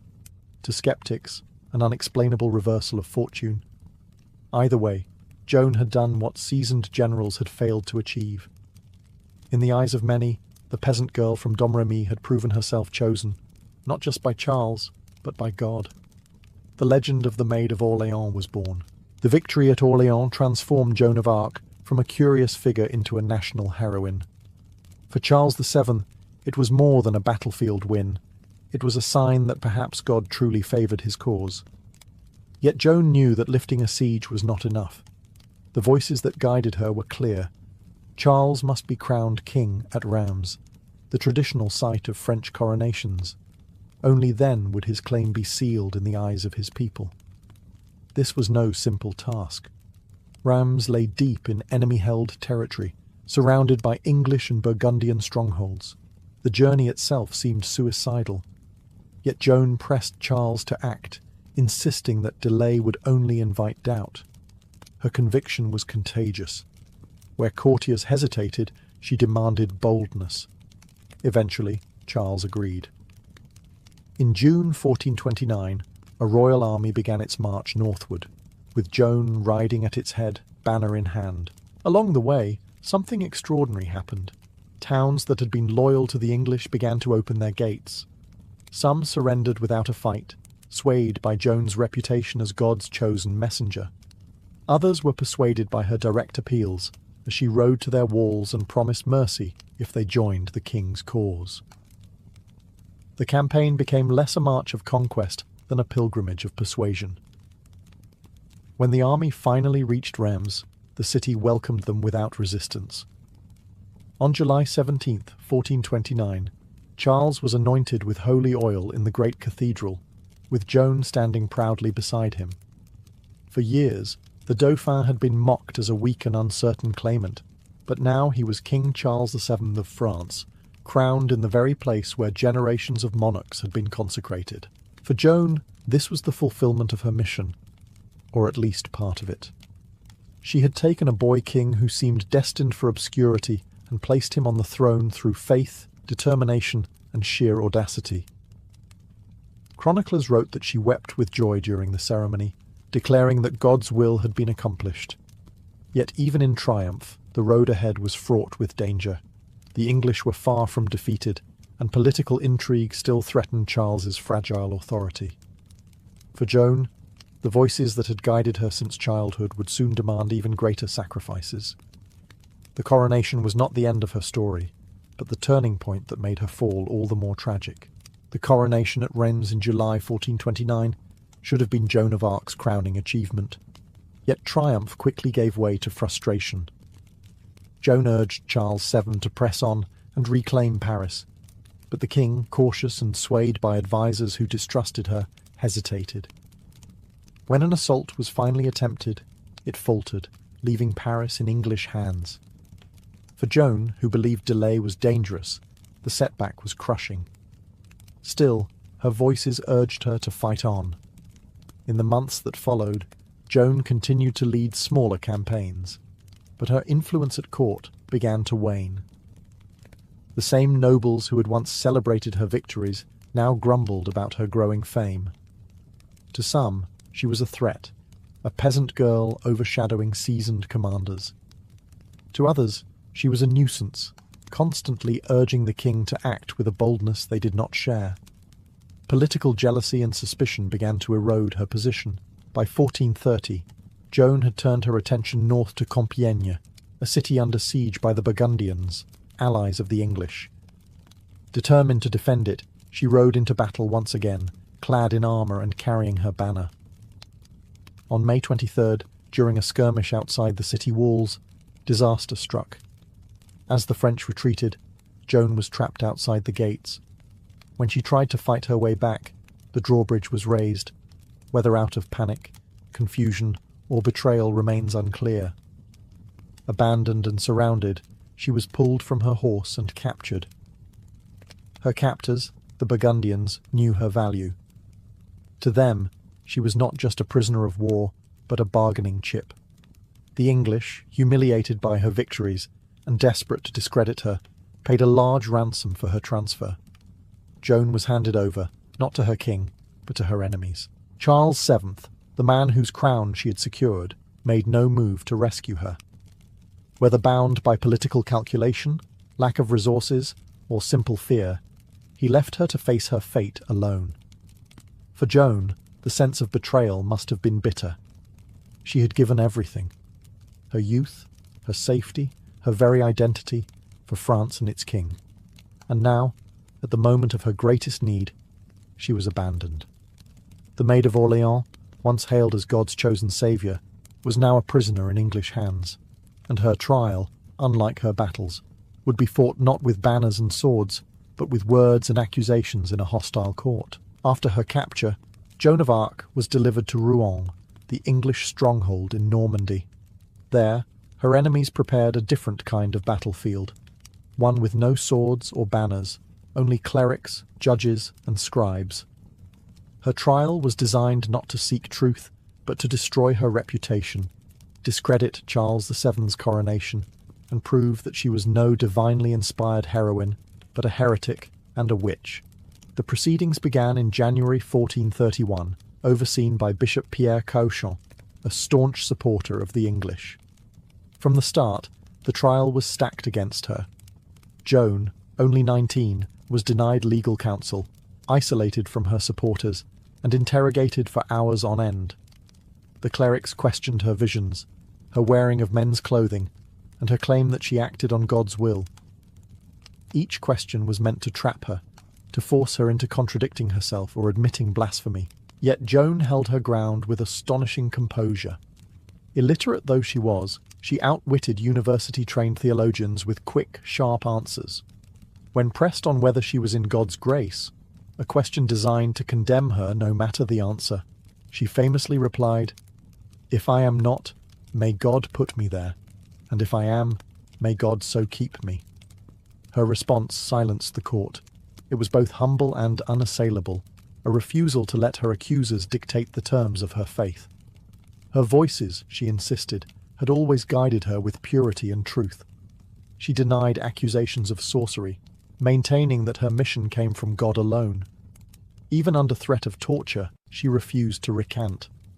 Her wearing of men's clothing, she argued, was for protection among soldiers, an answer both practical and defiant in an age when cross-dressing was seen as sinful. Despite her courage, the outcome was predetermined. The English needed her condemned. For months they ground her down with endless interrogations, hoping exhaustion would force mistakes. At times, Joan faltered.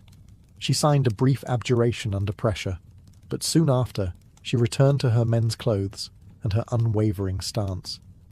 Her judges seized on this as relapse, sealing her fate.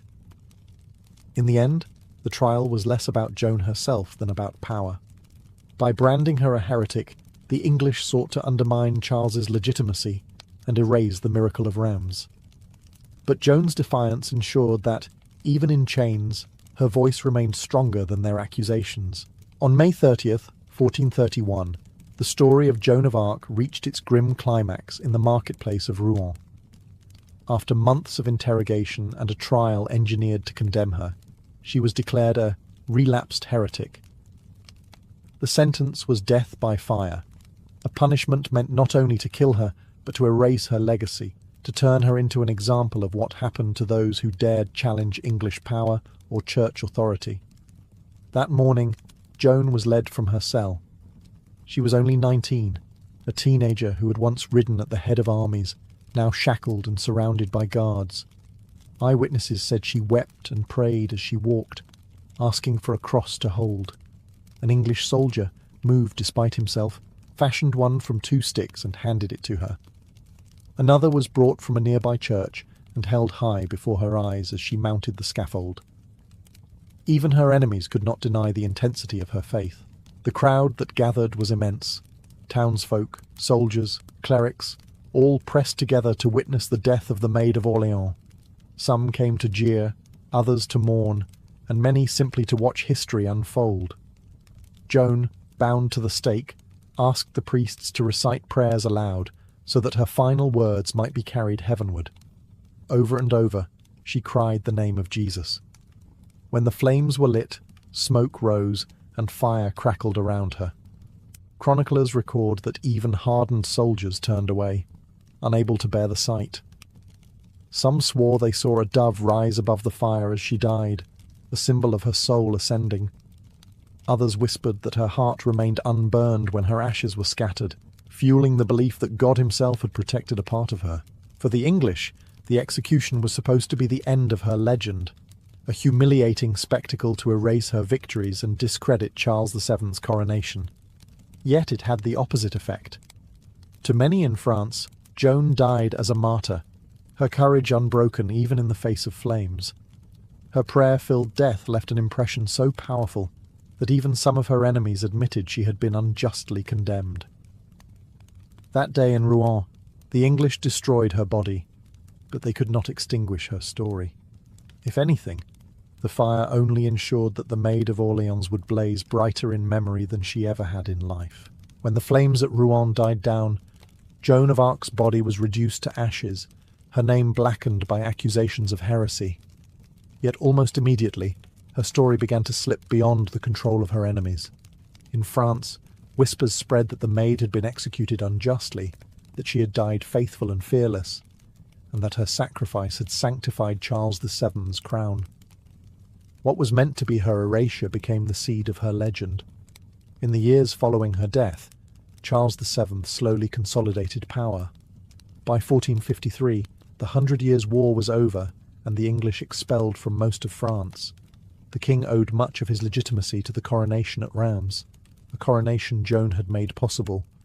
But curiously, he did little to defend her memory during her lifetime. Only after victory was secured did her rehabilitation begin. In 1456, at the request of Joan's family, the church launched a retrial. Witnesses were called, records examined, and the original proceedings scrutinized. The verdict was damning, not for Joan, but for her judges. The retrial declared her innocent, her trial corrupt, and her execution a miscarriage of justice. Joan was officially cleared of heresy, her name restored, and her reputation elevated. She was no longer a heretic, but a martyr of faith and patriotism. Her legend only grew with time. To the French, she became a symbol of national unity, the peasant girl who had risen above kings and generals to save her country. Writers and poets immortalized her. Artists painted her in shining armor. Dramatists turned her story into myth. Even her enemies grudgingly acknowledged the power of her tale. Centuries later, the church itself recognized her sanctity. In 1909, Joan was beatified, and in 1920, she was canonized as a saint by Pope Benedict XV. The peasant girl once condemned to flames now stood in the company of saints, her feast day celebrated worldwide. Joan of Arc's life remains a paradox, both fragile and indomitable, both political pawn and divine visionary. She lived only 19 years, yet altered the course of a nation's history. Burned as a heretic, she rose as a saint. Her legacy endures not just in churches and cathedrals, but in the enduring belief that faith, courage, and conviction can change the fate of the world.